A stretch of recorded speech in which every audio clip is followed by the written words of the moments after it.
We have a chance now to redeem ourselves. We failed in the playoffs. We have a chance now, though, to do something that no team has ever done in America. We have a chance to win CONCACAF.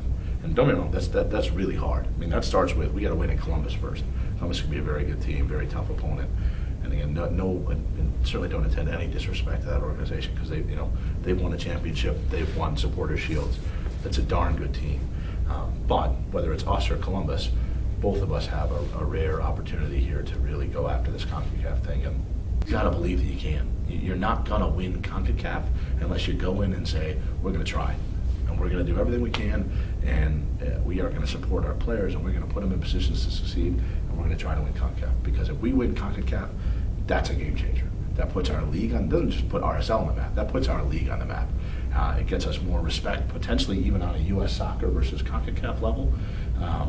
If our club teams in MLS can win these competitions in CONCACAF, it increases our political clout in terms of how things get voted on, et cetera, et cetera, et cetera. I mean, there simply is nothing that is more important than winning this competition for all those reasons.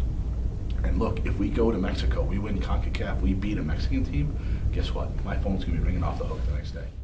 But we gotta believe it. Our fans gotta believe it. Everybody's gotta believe it. There is no reason why we are not as good as those teams, why we can't beat those teams.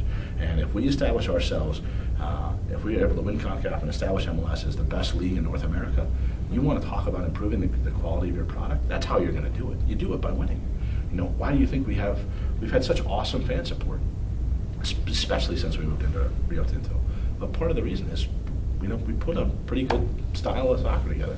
And what are we, 30 games unbeaten now or whatever? We're pretty good. It's so important, as to going back to that 30-game streak, that we get our fans out here to support us. I think that, you saw the wild Rio Tinto game, and then you saw, the Toronto game where that one was a little bit more to be expected, MLS teams. But then that atmosphere in the Cruz Azul game, though, was incredible. I mean, it was like nothing I personally had ever seen in Rio Tinto. It was so neat, and it was, by the end of the game, even the Hispanic fans who maybe started cheering for Cruz Azul are chanting ole, ole, ole for RSL. And that is what soccer's all about. That's why you come watch these games. Soccer's an international sport. That's what makes us different. And if we can get our fans to come out and support us as we try to do this thing that no one's ever done before, I just think it's such a cool thing. It's such a cool advantage that we have. It's why we're 30 games unbeaten at home. It's because our fans come out and support us so raucously, so unequivocally. And it's just for these CONCACAF games, they're going to come a little earlier in the year. They're going to be March 1st as the home opener. It's a month before we've ever started before. There might be snow on the ground. It might be crazy. It might be freezing. Who knows? Go skiing in the morning. Come to the RSL game March 1st. We need you. And if our fans are able to support us through some of these early season games, or maybe the weather's not great, we have a chance to do something that no one else has ever done. Now you're not talking RSL, you're talking about putting Salt Lake City on the map as well. So we are going all in. All our chips are going on the table. Starting January 20, when we go to camp, we're going to try to win this thing.